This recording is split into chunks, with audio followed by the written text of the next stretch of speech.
From London we present Dombey and Son, the novel by Charles Dickens, adapted by H. Oldfield Box as a serial for radio in 8 parts. Part 3, Dr. Blimber's Establishment.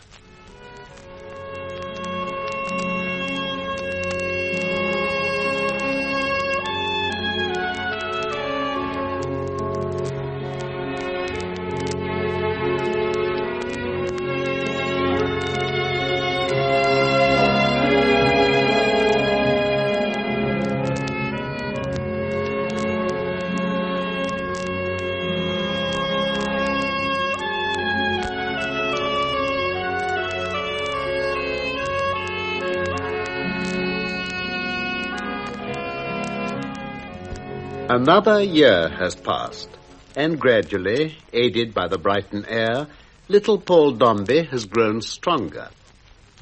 He is still the strange, quiet, dreamy child he had been when first consigned to Mrs. Pipchin's care, but at least he can now dispense with his invalid carriage, and Mr. Dombey views his improvement with more than satisfaction, and has decided that Paul is now quite well enough for the next step in his education to be entered upon. Mr. Dombey, this visit is an honour. Pray sit down, sir. Thank you, Mrs. Pipchin. Thank you, ma'am. I have come, Mrs. Pipchin, to consult you in reference to my son. Yes, Mr. Dombey. He is now 6 years old, and 6 will be changed to 16 before we have time to look about us. 10 years, sir. 10 years is a long time. That depends on circumstances. There is no doubt, I fear, that in his studies he is behind many children of his age, and my son ought to be before them, far before them. A great position awaits him. There is an eminence ready for him to mount upon. Indeed, sir. The education of such a young gentleman must not be delayed.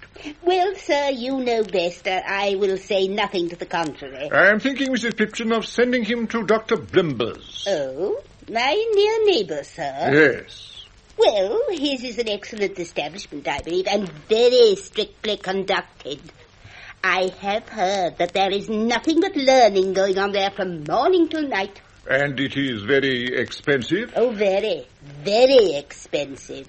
I have had some communication with Dr. Blimber, and he does not consider Paul at all too young for his purpose. He mentioned several instances of boys in Greek and Latin at about the same age, and working hard. Oh, yes. There's a great deal of nonsense talked about young people being pressed too hard. My opinion is keep 'em at it.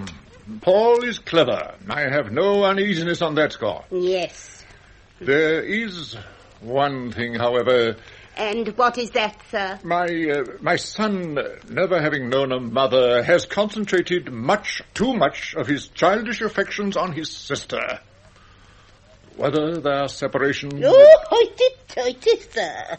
If she don't like it, she must be brought to lump it. I was not thinking of Florence, ma'am. I was thinking of Paul. Oh, quite so, Mr. Dombey. I see what you mean. It would not do, I think, to separate them altogether, at least not immediately.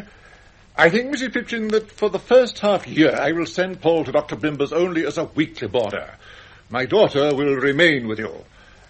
And if you are agreeable, Paul will join her at the weekend. That will be quite agreeable, I'm sure, Mr. Dombey. Then I will call on Dr. Blimber, and Paul shall start there next term. Which begins almost at once, I believe. In a fortnight. Paul's nurse, Mrs. Wickham, will of course now leave my employment. Quite so.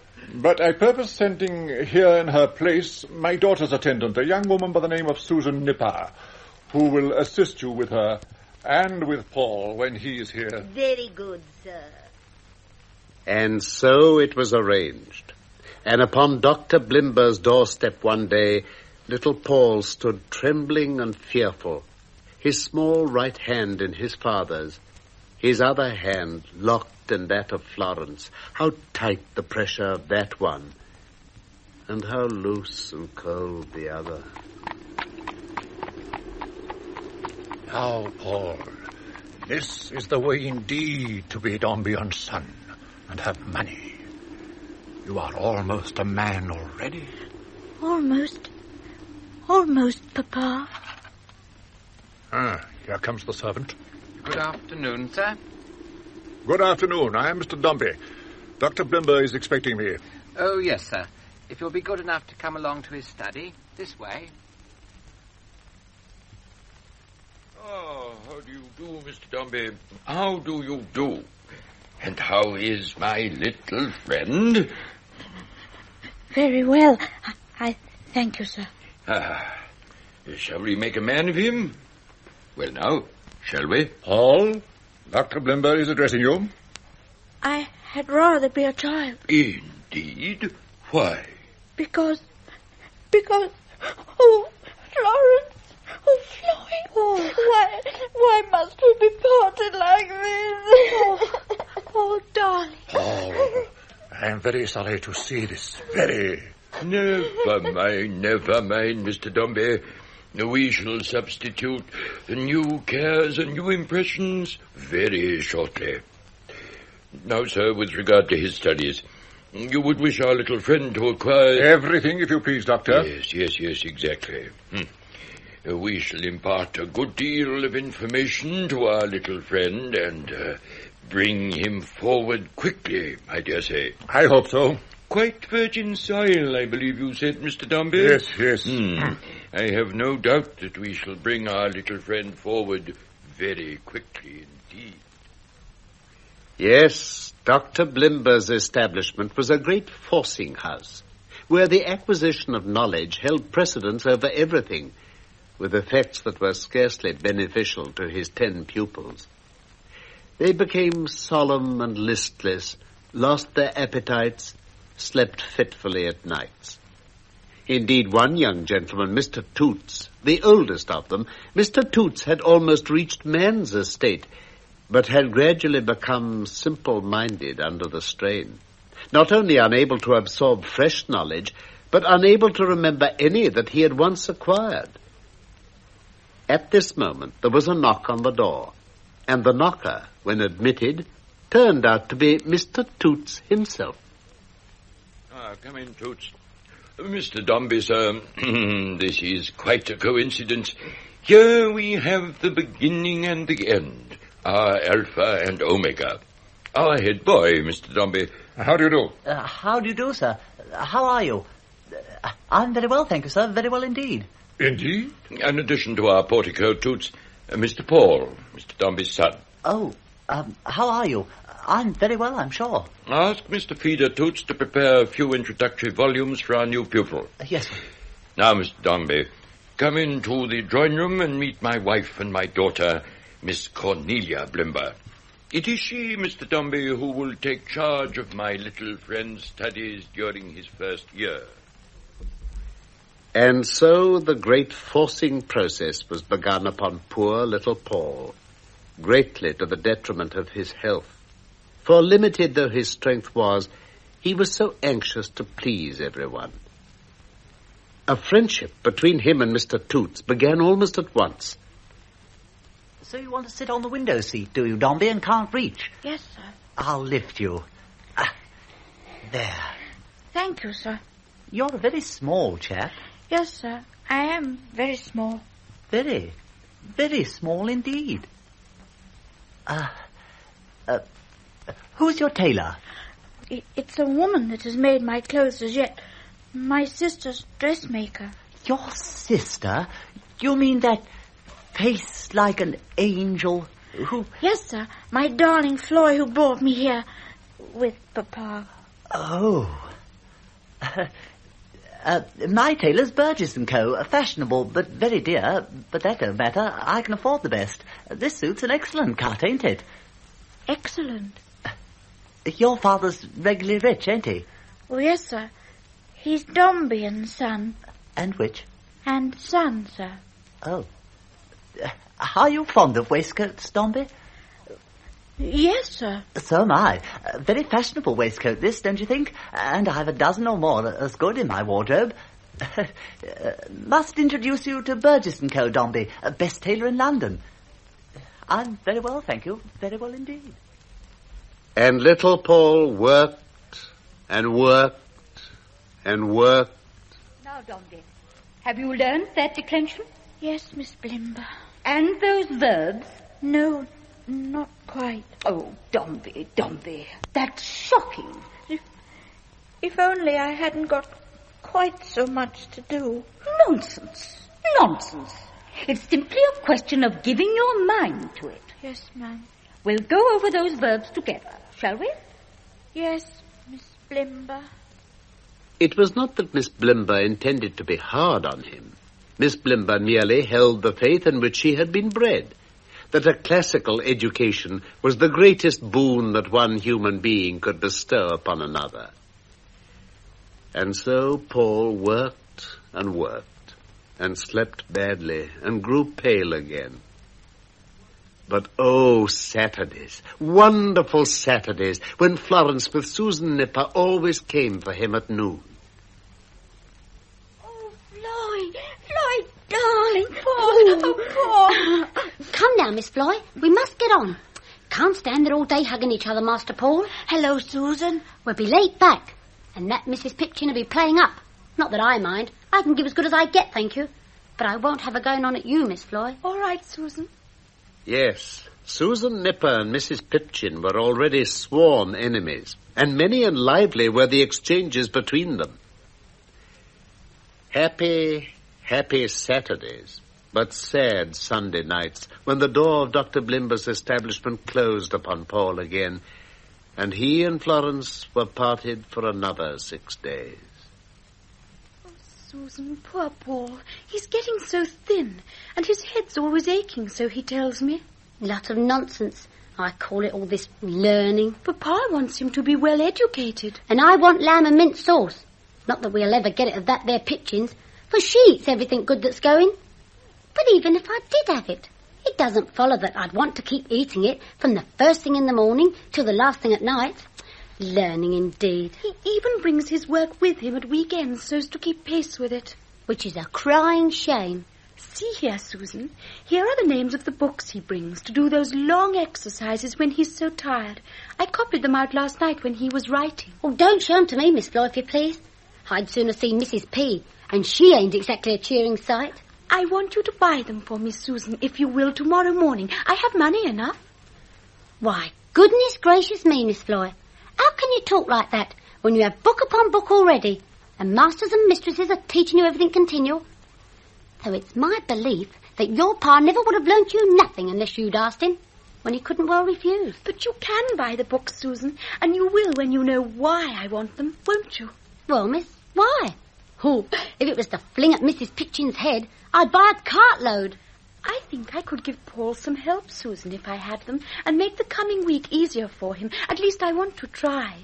So do buy them for me, Susan, dear, and I'll never forget how kind it was of you to do it. And a great many booksellers Susan had to go to before she had secured them all. But secure them she did. And such is the power of love, that with their help, it was not long before Florence had caught up with Paul in his studies, and then overtaken him. And high was her reward when, one Saturday evening... There, Paul, there. It's all done. Oh, Floy, how I love you. How I love you. And I you, dear. Oh, I am sure of that, Floy. Darling, darling Floy.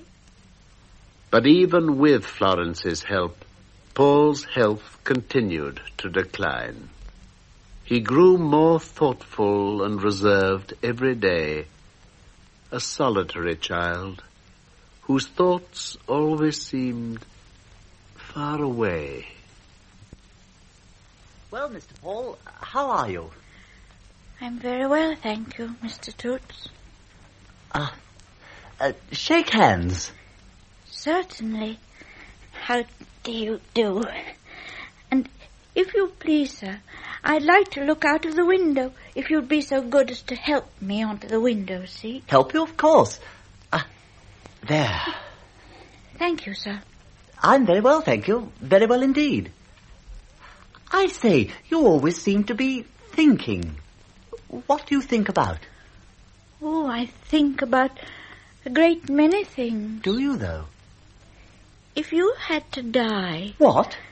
But if you had, Don't you think you'd rather die on a moonlight night when the sky was clear and the wind blowing as it did last night? Oh, well, I don't know. Well, not blowing, at least, but sounding in the air like the sea sounds in the shells. It was a beautiful night. I got up and looked out, and there was a boat out there on the sea in the full light of the moon. A boat with a sail. Smugglers, perhaps? A boat with a sail. The sail like an arm, all silver. Oh. Look, Mr. Toots, there she is. The boat? No, my sister Florence, looking up here and waving. And she sees me. She sees me. Good night, Floy, darling. Good night. Good night. Isn't she wonderful, Mr. Toots? She always manages to come somehow and wave good night to me. And often when darkness had fallen, one other figure would walk past the house, that of Mr. Dombey. He seldom joined them on the Saturday, however, for Paul had eyes only for Florence. He could not bear it. He would rather come unrecognized and look up at the windows where his son was qualifying to be a man, and dream and plan and hope for the day when his son would become his partner. In the meanwhile, Mr. Dombey's manager, Mr. Carker, was his right hand in his great business. Indeed, it was said of Mr. Carker that he knew more of the firm's transactions in those days than Mr. Dombey himself did. Mr. Carker was not popular with those who worked under him, but he knew well how to keep himself in favor with his master. Good morning, Mr. Dombey. Good morning, sir. Carker, you wish to see me? Merely your appointment, sir. I don't know that I need trouble you about anything else. You have a committee meeting at 3. And one at 3 3/4. I catch you forgetting anything, Mr. Dombey, sir. If young Mr. Paul inherits your memory, he'll be a troublesome customer in the house. You have an accurate memory of your own. It is the only capital of a man like me. While I think of it, there is perhaps one other matter I should mention. Yes? Young James Morrison has died suddenly. He was a junior, you know, in the firm's agency of Barbados. Yes. Morphin proposes reserving a passage in the Sun and Air. She'll sail in a month or so for whoever may be appointed as Morrison's successor. Yes. Have you anyone in mind? Oh, it's no very precious appointment. Whoever we send may be regarded as having no future in the firm. And once there, he's never likely to see England again. Who's that? Come in. Oh, it's you, Walter Gay. Well? I beg your pardon, Mr. Dombey. I wouldn't have interrupted you had I known that you were engaged. Your letters, sir. Put them on Mr. Dombey's table, sir, and go about your business. And in future, before you interrupt, make certain that I am disengaged. Yes, sir. But I thought you'd like them as soon as possible. One of them is from Brighton, sir. I think it is in Miss Dombey's handwriting. It is, sir. But what, pray, leads you to that conclusion? It is a child's hand, sir. But an older hand than Master Paul's would be. And by what right do you examine the postmarks and handwritings on my correspondence? I beg your pardon, sir. I meant no harm. I just happened to notice. And then, sir, having met Miss Dombey... Gay! Yes, Mr. Dombey? Go outside the door and wait there till I call you back. Yes, sir. Carker? Sir? You were saying just now that you want someone to send to the West Indies. I was. Send Gay. Good. Very good indeed. An excellent idea, Mr. Dombey. I think so. I have never liked him. Nor have I. Call him back. Certainly. Gay? Yes, Mr. Carker? Gay. There is an opening? Exactly, Carker. An opening in the West Indies. I'm going to send you to fill a junior position in the counting house at Barbados. Barbados, sir? Somebody must go, and you are young and healthy, and your uncle's circumstances are not good. Tell your uncle from me that you have been appointed. Shall I remain there, sir? Remain? What do you mean? What does he mean, Carker? Perhaps, he means, shall he live there? Certainly. That is all. Unless you have any further questions to ask. No. No, sir. That is... When am I to go, sir? Immediately? In a month. Perhaps 2 months. Thank you, sir. I'm greatly obliged.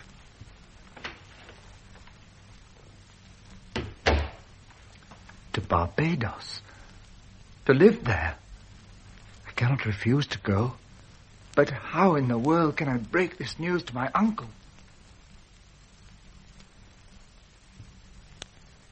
Good evening, Captain Cuttle.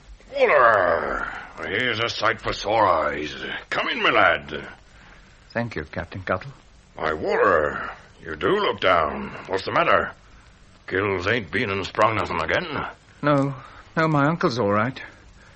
The fact is, I want to benefit again by your friendly counsel and assistance. So you shall. Out with it. What's the trouble? A place, Captain Cuttle, has become vacant in Dombey's offices at Barbados. And Mr. Dombey is sending me there to fill it. Sending you? Why, Waller? For how long? God knows. Phew. Hold on, my lad, while I fill myself a glass of grog. Will you take one?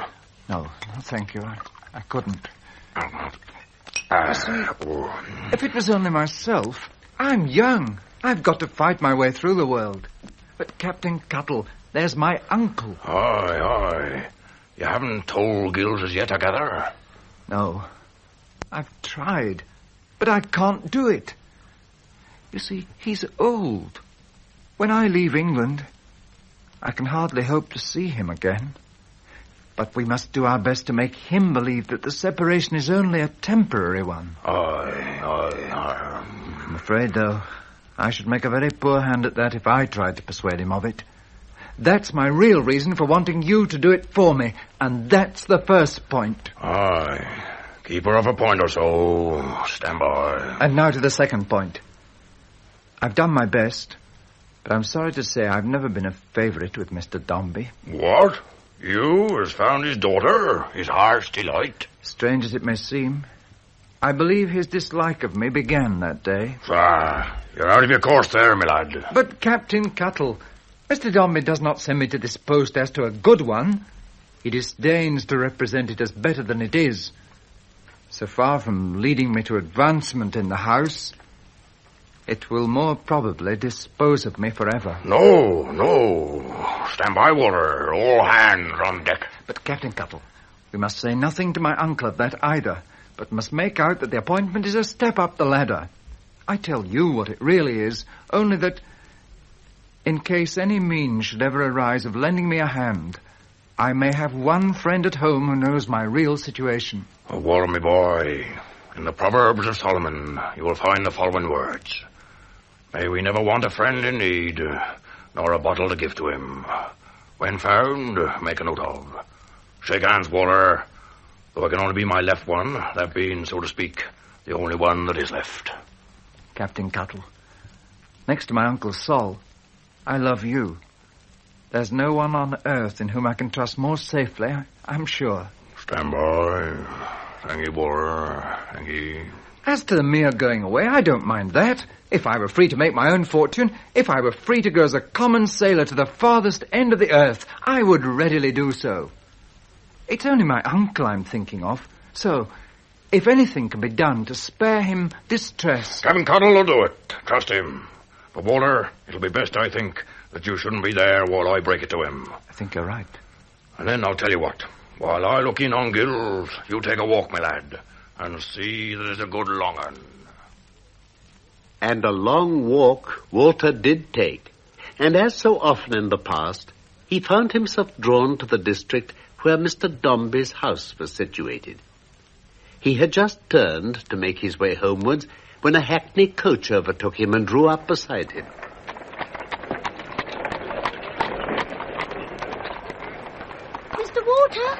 Mr. Walter! Oh, it is you! I thought it was. Why, Susan Nipper. I thought you were at Brighton with... So I was. But Master Paul, he was taken so ill. He's been brought back to London. London? And we all have. And little Paul... Yes? He's dying. Dying? Yes. And Mr. Dombey's breaking his heart, which he deserves. And Miss Floyd's breaking hers, which she doesn't. But that's by the way. I've got to find Mrs. Richards. Mrs. Richards? Hers was his nurse when Paul was a baby. Miss Floyd happened to mention her name, and Master Paul's taken a fancy to see her. But the trouble's this. Yes? She used to live in Stagg's Garden. But, well, the coachman says there ain't such a place no longer. It's been pulled down to make way for a new railway. Oh, but, Mr. Walter, I must find her. If you can help me. You will, won't you? Of course I will, Susan. Well, if she ain't living in Stagg's Garden, I'm sure she'll be living somewhere in the same neighbourhood. Walter got into the carriage, and by inquiring at houses round about where Stagg's Garden had been, the present habitation of Mrs. Richards was discovered, and Mrs. Richards herself, who willingly went back with them. At Mr. Dombey's door, Walter parted with them, but he had not gone 3 minutes' walk from it when he heard running footsteps behind him. Mr. Walter! Mr. Walter! Susan! Oh, Mr. Walter. Well, it's like this.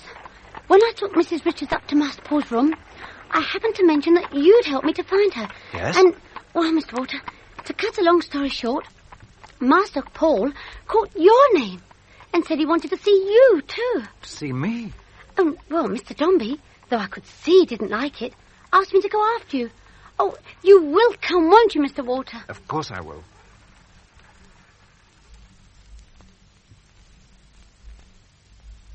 Look, Paul, here is Walter Gay. Is he Floyd? Oh, Walter, I'm so glad. I wanted to say goodbye to you. Goodbye, Walter, dear. Not goodbye. You'll get better. I shall not, Walter. Oh, Paul. Paul. Papa, don't cry. I'm quite happy now.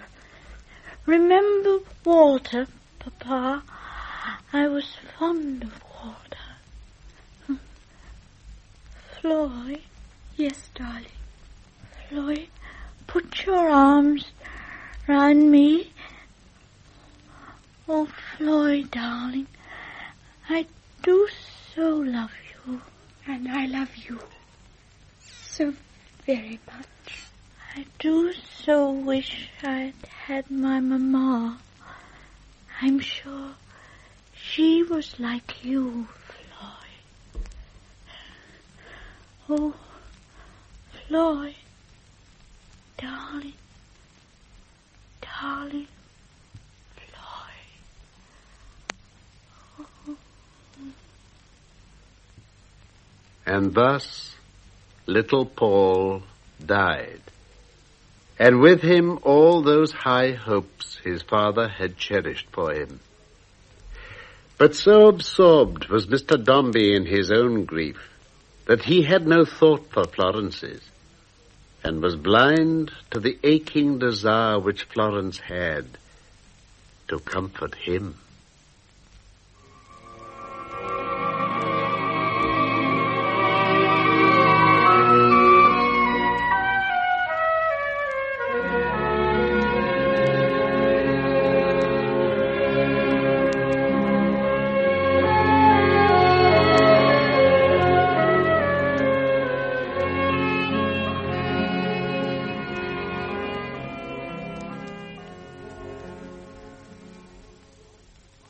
That was part 3 of Dombey and Son. Those taking part included Rafe Truman as Mr. Dombey, Judith Stott as Florence, Martin Starkie as Walter, and Frederick Treves as Captain Cuttle. The play is adapted by H. Oldfield Box from the novel by Charles Dickens and produced for the BBC by Claire Choville.